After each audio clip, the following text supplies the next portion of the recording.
This is an exciting day for me. I have often wanted to share some of my life with those that I love very much. And you, my grandchildren, are part of that loving group. I'd often wished that I had known more about my grandparents, and by the time I got around to wanting to know the specifics, I found that they were long gone. That was of great sorrow for me. So, in my 73rd year, in good health, I wish to share some vignettes of my life with you. Every life is a novel. Some novels are long and rich. Some are shorter and with less content. This is not a novel. This is some stories that could be parts of a chapter of a novel. I want to first tell you about your ancestors. First, the Loveall side. My grandfather, Albert George, was born in West Virginia. His father was a traveling Methodist minister. Albert married a grass widow. It's what they called women that were divorced at that time, and her name was Adelaide Sabray. She came from a very well-known family in Kentucky, and there is a Sabray, Kentucky, across the Ohio River from Illinois. My father's middle name was Sabray, so it was James Sabray Loveall, and he was born in Coronado or San Diego, California. My mother's side, the Goodrich side, my grandfather's name was Ira Goodrich from Pennsylvania, and he was an inventor. And on my mother's birth certificate, it lists occupation, and he put inventor. He worked in the oil fields, and according to my mother, invented a capping device for the oil company's gushers, and they couldn't stop the gushers sometimes when they were able to strike oil. So he drew up a plan and sent his foreman into Los Angeles to have it built, and the foreman never came back, and he patented the device. So that was a big family scandal for our family. My mother's name was Tarwater, Rosemarie Tarwater, and she married Ira Goodrich, and they had one child, Deborah Catherine Goodrich. That was my mother. She's known to you as Nana, a very famous woman in our family. I want you to know that from her side of the family, you are 7th generation Californians. That's a very special generation to be, because unless you were Hispanic or a Californio, there were very, very few 7th generation Californians. I was raised in California. I was born in Albany, California, where my father was going to school at Berkeley. And at that time, after he began to teach, I grew up in small California towns. I grew up in a town called Durham outside of Chico. That was his first teaching job. Then on to Jackson and the Mother Lode.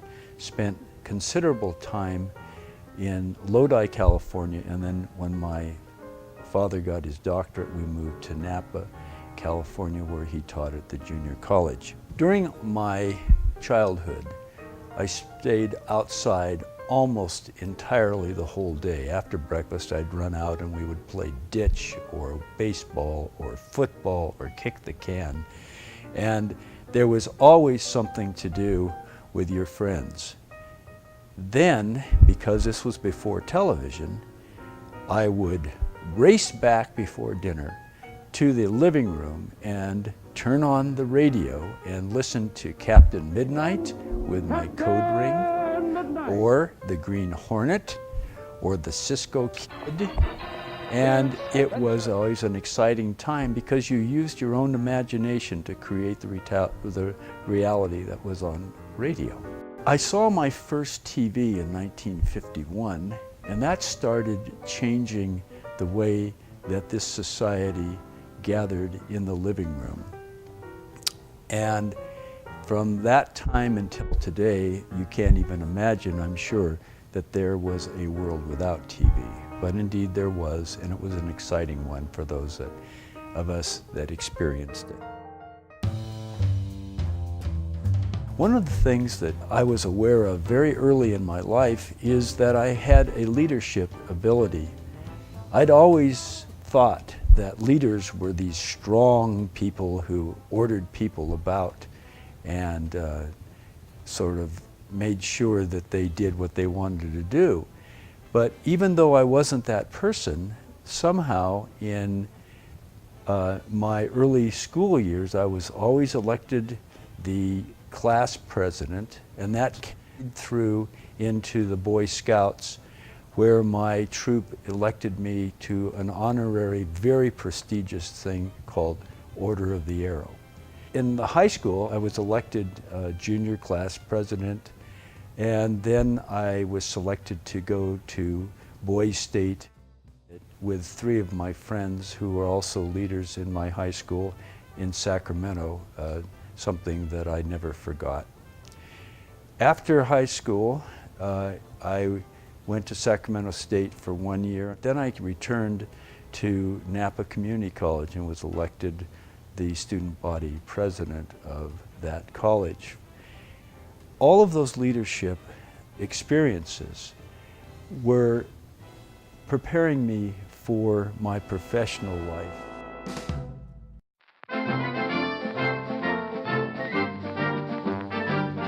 As a young boy, I loved sports, and my favorites were baseball and football, although basketball, according to a particular season I played, I didn't care for it as well. I would spend all day long out playing football with my friends or baseball with my friends. And one of the things that you need to know is that my father had boxed in college, and so he was a boxing coach, and he taught me to box very early in my life. I detested boxing.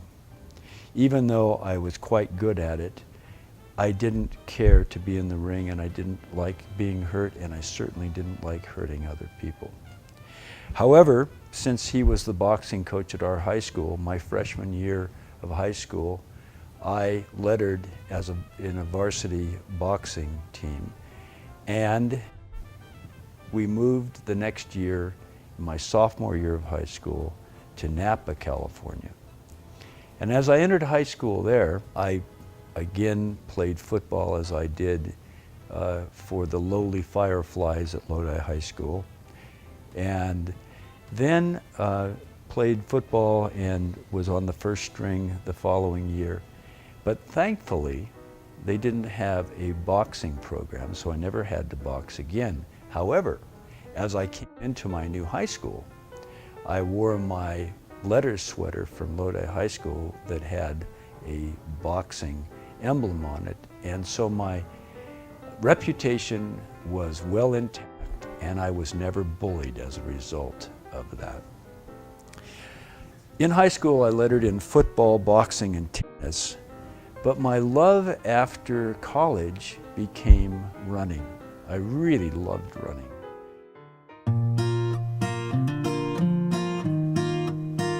I competed in over 100 races, and I wanted to share with you a story of my first marathon. I was a principal of elementary school at that time, and if you train for marathons, you have to run many, many miles a week, and you have to run at least one 20-mile race to condition yourself. Everybody in my school and community knew that I was training for this marathon, and so there was a program on TV at the time called ABC Wide World of Sports, and therein lies the story.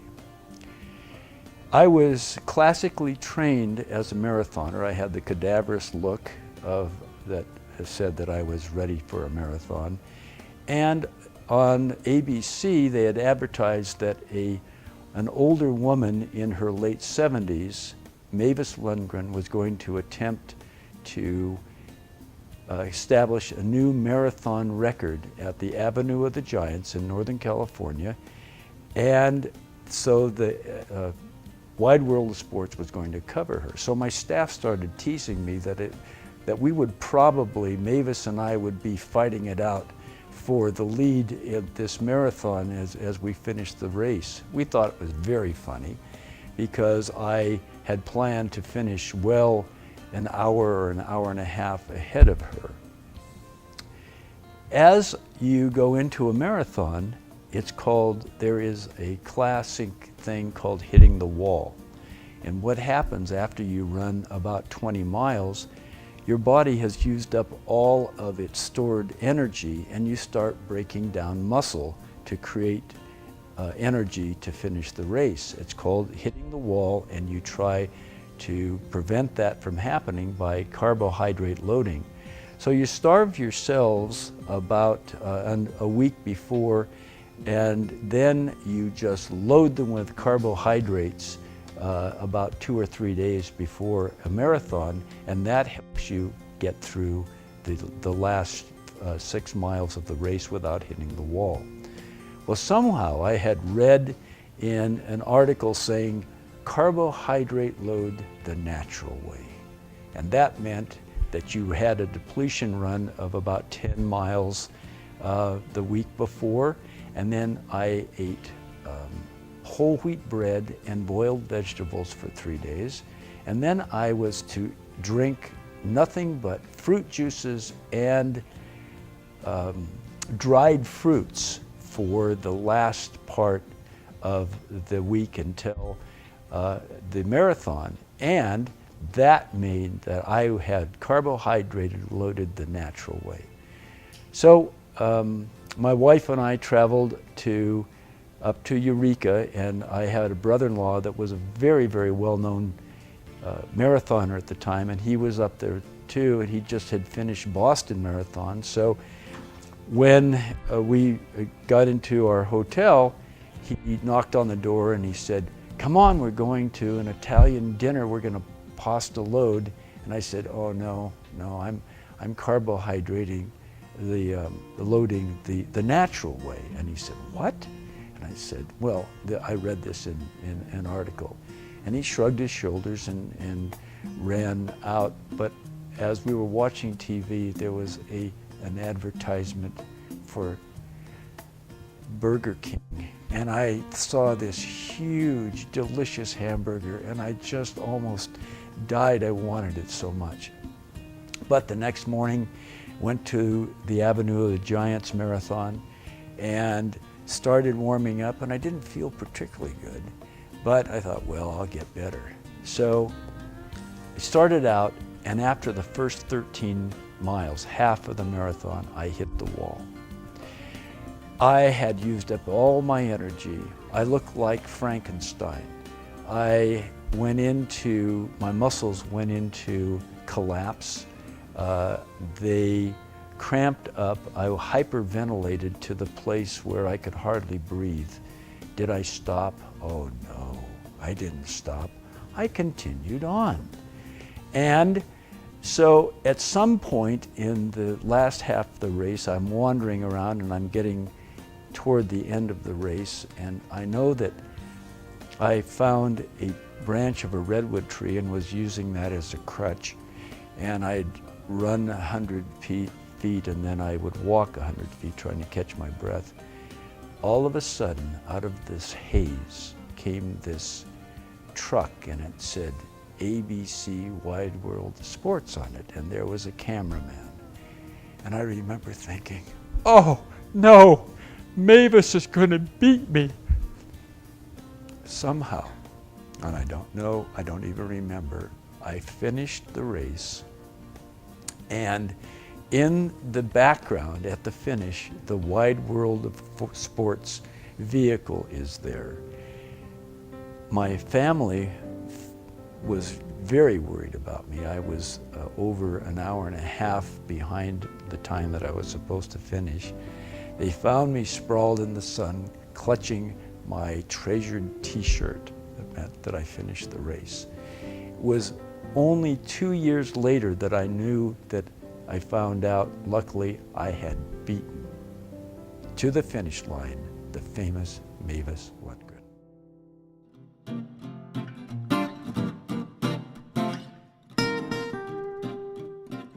I started working very, very young in my life.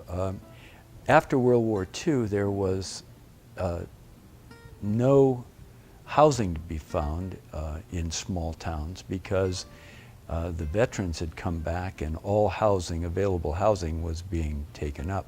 So my family found a small one-bedroom place in back of a French laundry, of all places. And the Japanese had come back from the internment camps after World War II. And so this French laundry was in the middle of the Japanese community next to the next to the Buddhist church. And I was the only Caucasian boy in that whole area, and I had some wonderful friends. But Mr. Pershek, who was the French laundry owner, asked me if I would help him deliver laundry every Saturday, which I did. So at 10, he would load the truck and I would grab the laundry and run up to a porch and drop it off, and would get $1 for that every day. Now, I loved to fly fish, so I worked out a payment plan to buy my first fly rod, and it took me 16 weeks because the fly rod cost $16. We also had a family ranch at Ord Bend near Chico, California, and that's where I spent many, many of my summers. Starting at 12, we had oat hay that we grew, and I bucked bales. We also had almonds, or they called them almonds at the time, because they said that you knocked the L out of them. And we had a dairy. So I started working, helping in the dairy at milking time, and worked on the huller to hull the almonds during that season. Later, as I became stronger, I started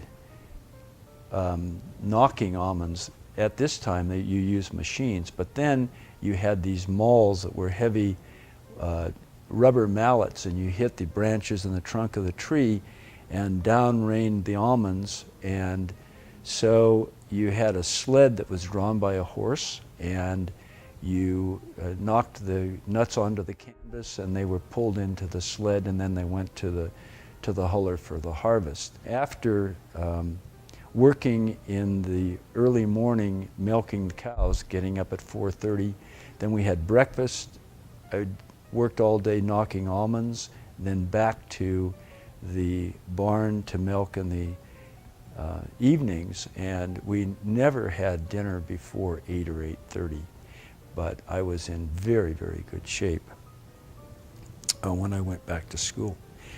The thing I remember and detested most about the working at the ranch is that by the time I was 13, when I got there, every summer my uncle said, "Well, you know what you're going to be doing tomorrow?" And I'd say, "Yes, cleaning the bullpen."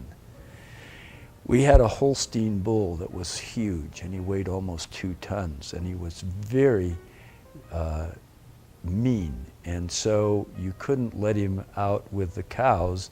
So when it was time for the cows to be in heat and to breed, we had to take the cows into the bullpen where they were bred. But over the year, the bull manure would stack up. So every single year, I had to put on gloves with a pitchfork, and they let the bull out, and I had to dig the manure out of the bullpen. After about 3 or 4 minutes, your eyes were just red and burning because there was so much ammonia in the manure. So for 2 days, my eyes would be teared up and running, and that was my introduction each summer to work on the ranch. During college, I worked in steel mills, and I drove a lumber truck, and I worked sorting checks at a bank. And then during my early teaching career, I also worked at J.C. Penney Company part-time.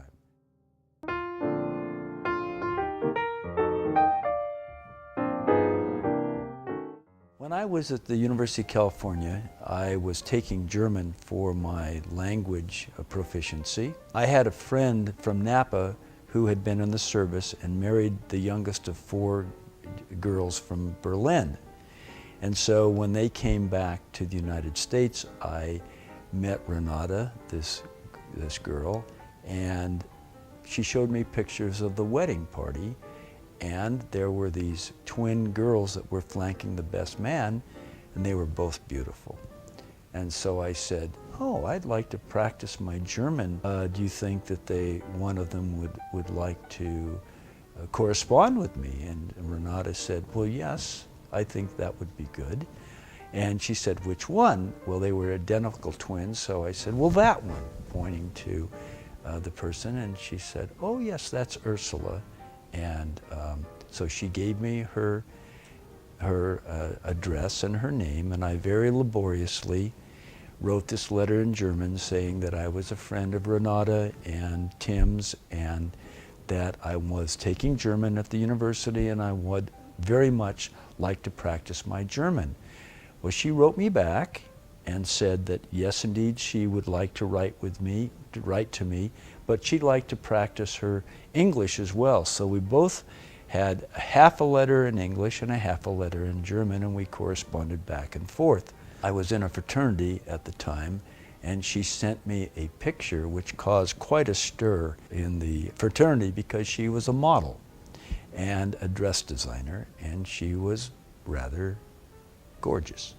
At the time, my roommate was taking German, and he saw the picture of Ursula, and he asked if she had a sister, and I said she had a twin sister, and he said maybe she would like to write me. So indeed that correspondence started up. So you had the roommates writing these twin sisters in Berlin, and so the following summer the twins came over to see their younger sister, who now had their first niece. So during the time that Ursula and Bobby was the other girl's name, were here, the Berlin Wall went up. And so Berlin was separated from East Berlin by a wall, and it became a very tense situation between the Soviets and the free world. We both, Raleigh, my roommate, and I felt that perhaps we wouldn't get these girls back again, so we married them within 3 weeks of one another. Raleigh went to law school, and I went on and finished my degree and started working for J.C. Penney Company in a management trainee position, and Ursula was carrying our first daughter, Stacy.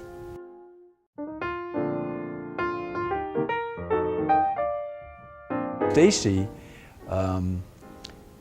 was a beautiful child who loved reading and dancing, and she was an excellent dancer. Kevin, her brother, was the born engineer. And even at 3 and 4, he was making functional machines out of Lincoln logs and Tinker toys. And by the time he was 4, he'd figured out base 10 mathematics by using money. Shelley, the youngest, was our creative artist, and she was always looking for what she could do to make things. So she would collect bird feathers, she would collect rocks and stones and pine cones and pieces of wood and leaves. And then she would always construct very, very wonderful creative things out of her collections. Each used their talents as professionals, and I'm very, very proud of your parents, and I want you to know that I'm proud of them, and I'm very, very proud of each of you. In 1972, Stacy, Shelley, and Kevin, and Ursula and I traveled to West Berlin. Ursula's father was a very, very famous violinist before World War II and traveled around Europe and held concerts and the family was very rich. During World War II, he escaped, and the family, as you know, went through some terrible tragedies, but the family remained intact. By the time we got there in 1972, Ursula's father had retired from the East Berlin Opera because the Soviets wanted this the East Berlin Opera as a great propaganda tool, and so it was one of the top operas in the whole world. And so he was allowed to go across the wall. He was one of 7 or 8 West Berliners that was allowed to go across the wall every single day. But he had retired, and when we got there, he asked if we wanted to see an opera. So Ursula and I said, indeed we did, and so he took us across the wall into East Berlin, and it was very scary. As soon as we went on the U-Bahn that went into East Berlin, you crossed barbed wire, there were tanks, there were machine guns, there were soldiers everywhere, and you had armed police with German shepherds patrolling. We had dinner, but when we went through our checkpoint, they searched us and made sure that we had visas, but and Ursula and I got through fairly quickly. Emile de Rol, Ursula's father, was hassled at the checkpoint because he was a West Berliner and they loved to torment the West Berliners. So by the time he got through processing, we had to wait a substantial amount of time. But we went to dinner, and then we went to the opera, which was in German. It was Carmen in German, and it was a fascinating opera. I remember it well because I sat next to a Russian general, and it was very eerie. After we finished the opera, we went back to the train station. There were 3 levels to the train station. And we entered at the top level, but the 3rd level, the bottom level, is the U-Bahn, where we would be leaving to go back into West Berlin. We had to be out by midnight. We had only visas until midnight. So Ursula and I went through our processing, and by about 11:30, we were already waiting in the train station. It was very eerie. There was not another person there except the armed guards that would patrol. And we were waiting for her father because we knew he would be harassed again, and so we would have to get through very quickly when he got through. Well, we waited, and then the patrols became very, very frequent. And at about 11:45, Ursula began a sense of terror, and she said that we had to get out, and she didn't know where her father was. At about 11:50, the patrols came by about every 2 minutes, and at 11:55, they were standing around waiting for us. All of a sudden, Ursula's father came tearing up. He had been waiting on the 3rd level for us. They'd let him through very quickly, and he'd gone down before we were, and he was waiting for us. So one of the most terrorist moments of terror that I've ever had are the 3 of us holding hands, running down the stairs of a deserted train station, our footsteps echoing, and we caught the last part of the train as it was pulling out. We were out of breath. I've never seen 2 more frightened people, and I was frightened, but they knew what we would be in for if in fact we didn't get out of there by midnight.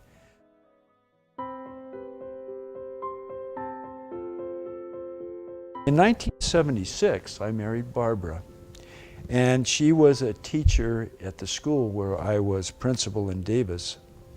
A very vivacious young woman who loved teaching and was extremely intelligent. She was a Mensa member, which means that she's in the top 2% of everyone that's taken IQ tests. After 5 years, our daughter Christina was born, and she loved to read and to act out plays.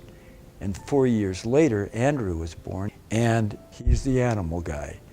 His room was a menagerie from the time he was very little, and some of the animals that he had were Fluffy the frog, Stripey the garter snake, Oreo the black and white rat, and Stripey the snake always seemed to escape out of his room and loved to go into his sister's room. And so we always knew where he was by the loud screams from his sister. What I'm most impressed with about my children is that they not only are wonderful parents, but they are wonderful human beings, and you should be proud of them as well. But I was an educator, but I didn't come to it early. I came to it screaming and shouting. I did not want to be a teacher, even though both my mother and father were teachers, my mother being a first grade teacher and my father being a PhD in English. And I wanted to be an ornithologist. I loved birds. I knew I could identify just about every bird in the United States by call or by sight. When Perry Mason came on TV, I thought that I would think I should be a lawyer, so I was going to be an attorney instead. But before I went to law school, of course, I married Ursula, and Stacy came along, and so I worked as a management trainee for the J.C. Company. After 6 months, I knew that that was not going to be my career. I did not care for it at all. By that time, I realized that indeed everything that I'd fought against, that is, being a good teacher, was what I should have been doing. And so I followed my heart for the first time and started teaching 4th grade in Woodland, California. I taught grades 2nd through 9 during my career. I was a vice principal, principal, a director of personnel, an assistant superintendent, and a deputy superintendent, and I retired after 37 years in public education. During 2 of those years, I had a hiatus in 1967, I worked for Addison Wesley Publishers for 2 years, writing a 6th grade textbook in social studies, focusing on tropical Africa and Latin America. Even though I wrote 25 chapters, unfortunately the series was canceled and I never finished the book, but I never regretted the experience that I had writing the book. There are 2 stories that I'd like to relate to you during my career, teaching career. One's a funny one and one's rather tragic. First, the funny one. I was teaching in Woodland, and I was teaching 6th grade, and I was working at Penny's in the evenings, but we had had Easter at our house, and so it was very, very exhausting, and so we went into a deep sleep that night, and I awoke and I heard splashing of water, and I thought, that sounds odd. So I went into the kitchen and I looked in the sink, and of course there was nothing in the sink, but the splashing was coming from the bathroom, and it was coming from the toilet.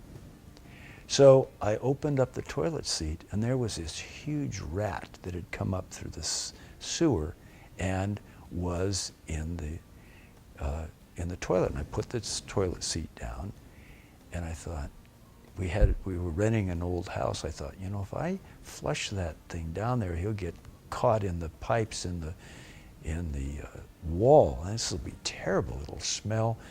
And I thought, I know, this is about 3 o'clock in the morning. I know, I'll call the police department. They've had these things before. So I called the Woodland Police Department, and the answering person said, what's the problem? I said, well, I have a rat in my toilet, and I'm sure that there have been other problems like this that you could deal with. I said, I have a shotgun, but I don't feel like shooting up my bathroom, trying to be funny. And so they said, well, we'll send someone out. So there was a knock on the door about 15 minutes later, and an officer came and he grabbed his billy club and he opens up the toilet and he starts trying to hit this rat, and there was this terrible squealing, and then the rat would duck under the water, and then he'd come back up and he'd try to beat him again, and it was quite a ruckus. But he finally pinned him to the back of the toilet and flushed him, and the rat went away. And so he left, and my wife, Ursula, as you know, is a German and had a fetish for cleanliness. We had to clean the bathroom right away, and this is about 3:30 in the morning. So you didn't have 7-Elevens then, and you couldn't go to the store. So I thought, what would I do? I called the teacher who taught right next to me, who had all kinds of really, really good cleaning agents. And he also was sort of hard of hearing, so I call him about 3:30 in the morning, and his wife answers, and I said that we'd had a rat in our toilet, and you could hear his wife saying, well, I don't know, he says he has a rat in his toilet, and so he gets on the phone, and I said, do you have any disinfectants? Well, yes, and so I went over and got some disinfectant. We came back, Ursula and I just scoured the bathroom, and then I went to work the next day. I mentioned something to my class, and it was sort of funny. And then I went to work for J.C. Penney Company that evening at 5 o'clock, and people would come in and they'd say, we read about you in the paper. And I said, what? They just kept laughing, but no one would tell me about what it was. So I got home about 9:30 that night, and I opened up the paper. On the front page, there was this little article that said wet rat, and it had a cartoon of a rat and a raindrop, and it said, at 2:30 this morning, the Woodland Police Department received a call from a Richard Loveall, 611 Gibson Road. What was Mr. Loveall's problem? Quote, I have a rat in my toilet, and I have a 12th grade shotgun, but I don't want to shoot up my bathroom. Officer Kimball was dispatched to the scene, and Officer Kimball, equal to the task, flushed the problem away. I was incensed. I thought I canceled my subscription to the paper. I was embarrassed. I looked like an idiot. So I went to school the next day, and the school was abuzz with this wet rat story. So the next day I went into the teacher's room, and it was strangely quiet.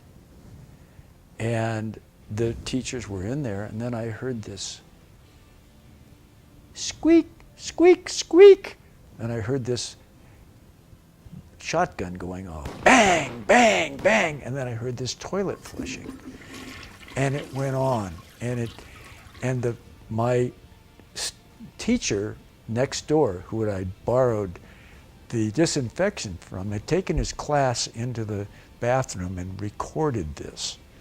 And then there was an assembly, and I was presented with the Pied Piper Award by the staff, and every single student in the school signed it.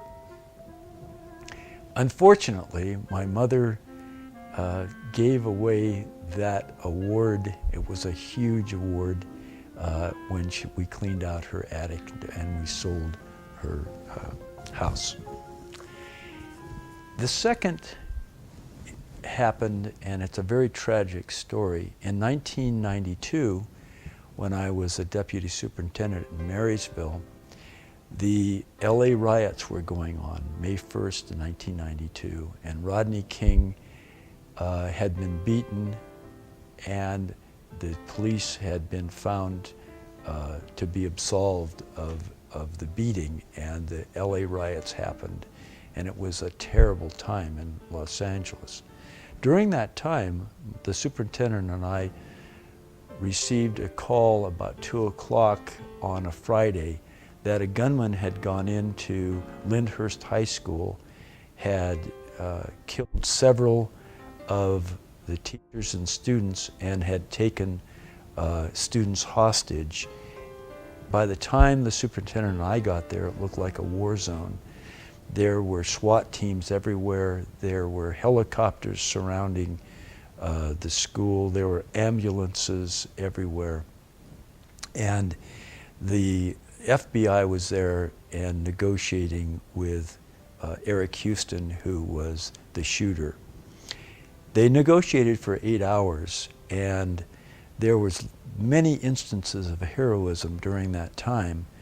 There was a teacher who had a class that was underneath the classroom where the hostages were being held, and one of the students had been shot badly by a shotgun, and she kept the students quiet and pressure on the shoulder of this particular wounded boy until the SWAT teams could cut a hole in the glass about 3 hours later and get them out. Because of her, he saved, his arm and shoulder were saved. And many, many other instances of heroism in that situation.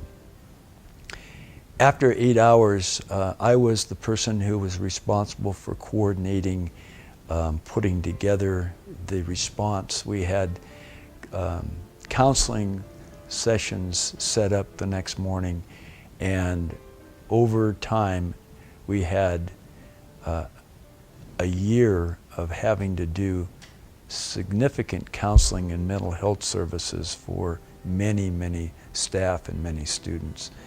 But that is an issue that I will never forget. If it hadn't been for the LA riots, that would have been the first Columbine. But somehow the Lyndhurst tragedy paled by comparison to the LA riots.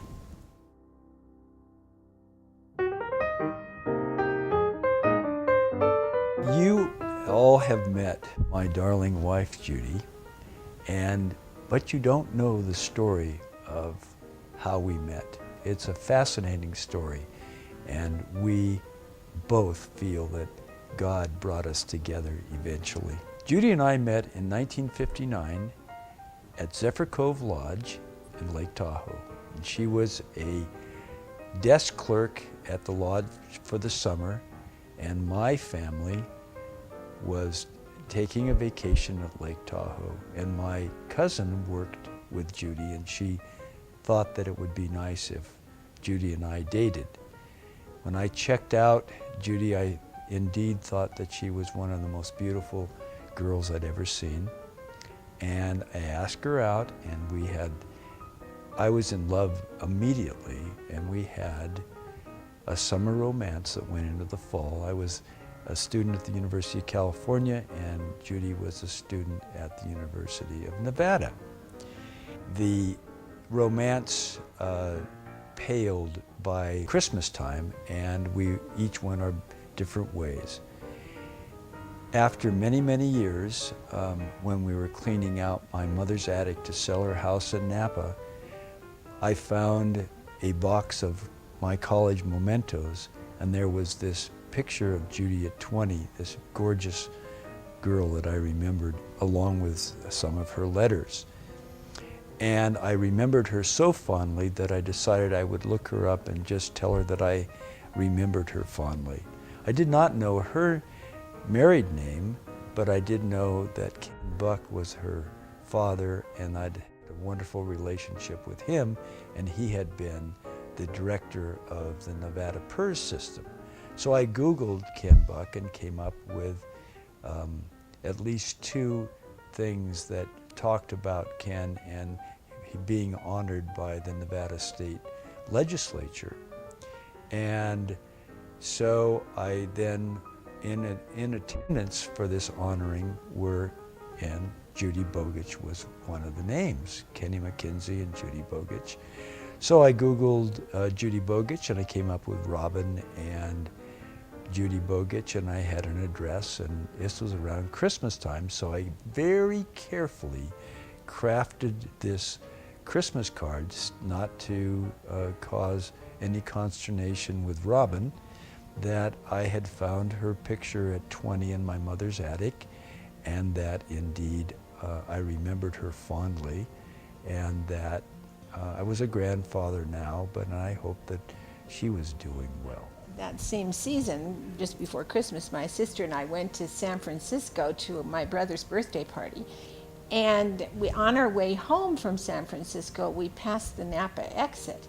And I said to my sister, Kenny, I wonder what happened to Dick Loveall. And she said, I remember Dick Loveall, he was my first date.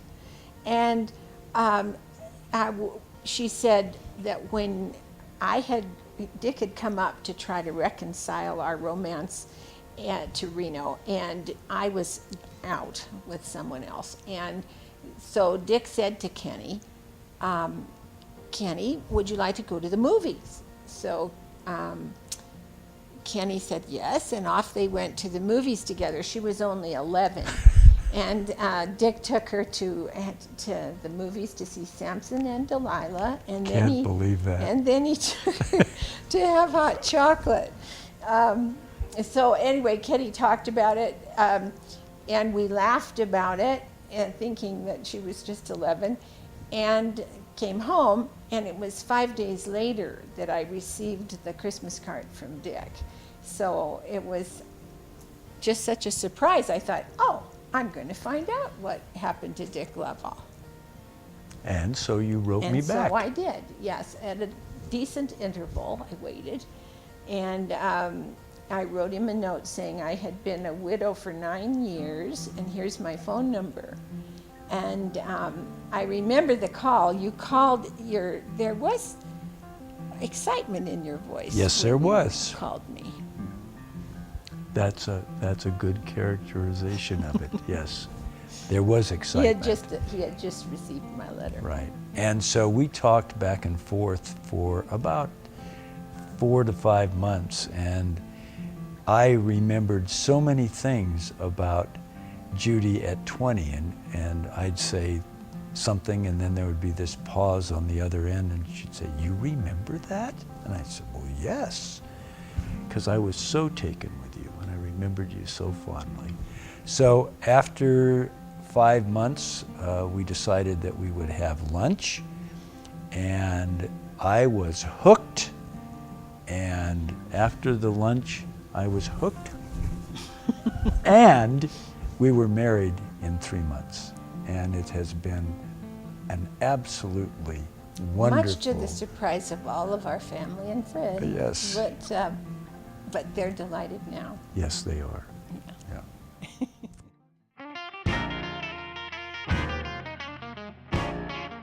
Now I'd like to talk with all of you about things that matter to me. First of all, music. When I was in high school, rock and roll became the rage. And I learned to jitterbug to Rock Around the Clock by Bill Haley. And then Elvis Presley hit the scene. And I remember some of my favorite songs were Carl Perkins' Blue Suede Shoes, and Don't Be Cruel by Elvis Presley, and Little Darling by the Diamonds. And those were just wonderful memories for me, and they have carried me through my life because I have collectibles that I like to listen to every once in a while. And Judy and I actually dance to many of the oldies and goodies on occasion. But my real love is classical music. I enjoy ballet, but my favorite composers are Vivaldi, Bach, and Edvard Grieg, who's Norwegian, and Rachmaninoff, who was a modern Russian. And so when I get the chance to listen to that beautiful music, it puts me in a whole different frame of mind. Writing is something that I do. Seems to be in our family's blood. My Aunt Connie was a novelist and poet, and my father was a poet and an acknowledged great teacher of poetry. I myself published magazine articles, and I published a poem that assuaged my sorrow for my very best friend. His name was Bill Young. He was my roommate in college, and he was a very famous doctor, and he had, upon retirement, he had something very similar to Lou Gehrig's disease, and he died. And I wrote a poem of his life that I was able to share with he and his wife before he died. Also, at this point in time, I still write poems and short stories. And now, I would like to talk about each of you, my lovely and memorable grandchildren. Megan, you're my oldest and only granddaughter, and I love the fact that you were born with these huge, expressive eyes. And one of my best memories is riding in a car with you, and I would be driving and you'd be sitting beside me, and you'd say, "Grandpa, tell me a story." And I'd say, "Well, okay, Megan, what would you like?" And so you'd choose the characters and the setting for the story, and then I would tell you the story, and it always had a problem and a scary part. And I loved it when we got to the problem and the scary part, and your eyes got wide with anticipation. And those were very favorite times for me. Also, Aunt Christina was a song leader, and so Barbara made you a song leader outfit with a pom-pom, and so you came and went to a football game and you were dressed up with the same song leader outfit that your Aunt Christina had, and you had your pom-poms, and that was a memorable time. The last thing I wanted to share with you, and you'll remember this as well, is going on a pack trip into the Southern Sierras for a week, and you had a Mustang, and that was the horse that you rode. And you did such a good job of riding that horse that I believe that you were given an award, and something that never has happened on those pack trips, by the people who appreciated how well you did. Kyle, you were the daredevil. You were the first grandson, and even before you could walk, you had a motorized vehicle that you would ride on and stand on.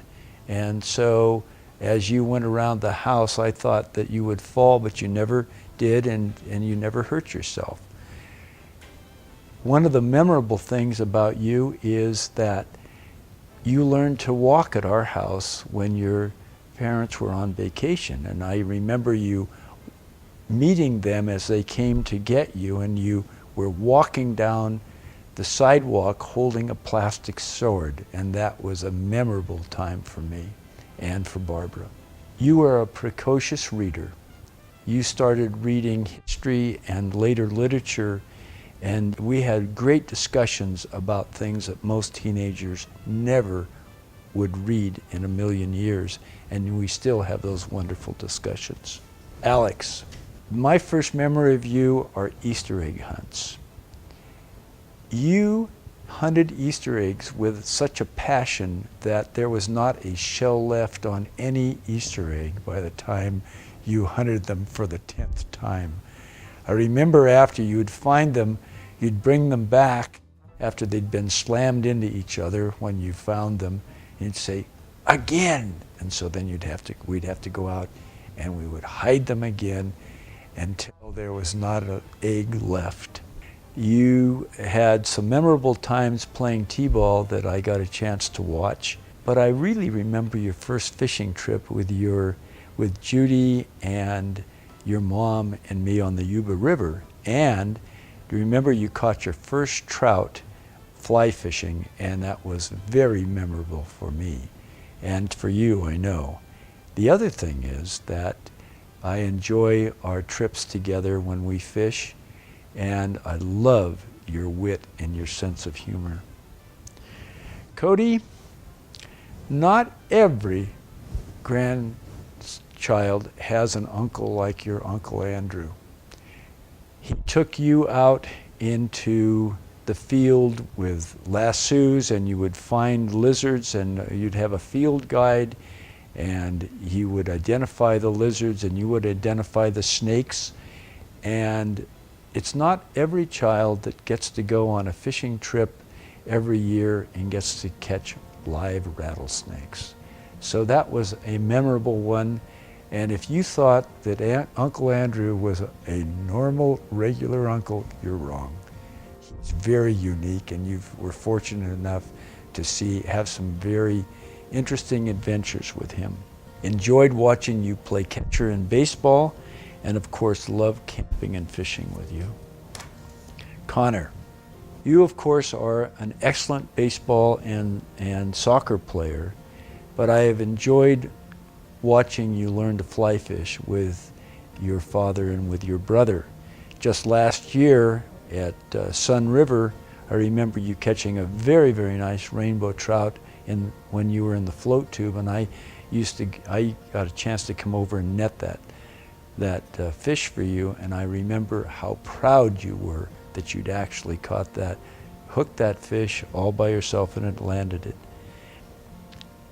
Braden, you and Connor and I have one of the most pleasant memories of my adult life, and that is when I was babysitting you and your parents were in San Francisco. We decided that we would have the BCD Cafe, Braden, Connor, and Dick Cafe, and so we made up a wonderful menu.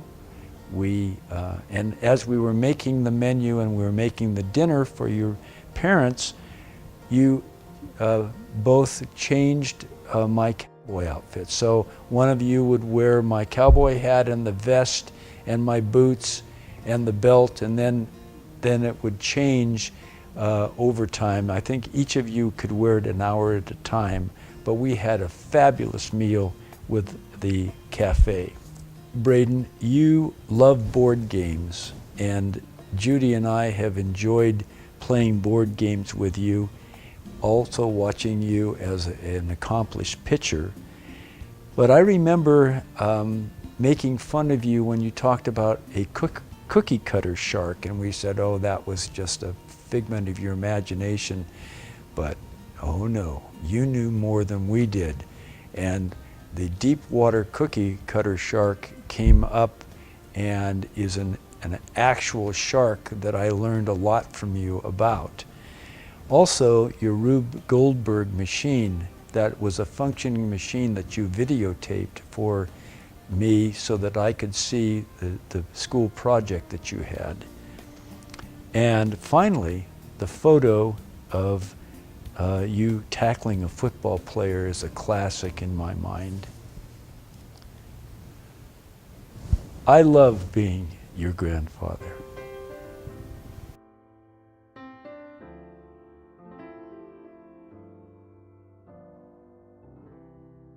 And I love watching all of you beginning to reach adulthood.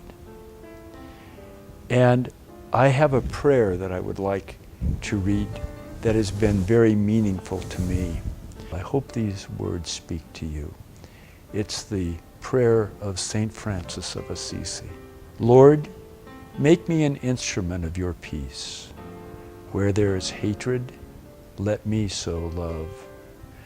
Where there is injury, pardon. Where there is doubt, faith. Where there is despair, hope. Where there is darkness, light. Where there is sadness, joy. O divine Master, grant that I may not so much seek to be consoled as to console, to be understood as to understand, to be loved as to love. For it is in the giving that we receive, it is in the pardoning that we are pardoned, and it is in the dying that we are born to eternal life. Amen.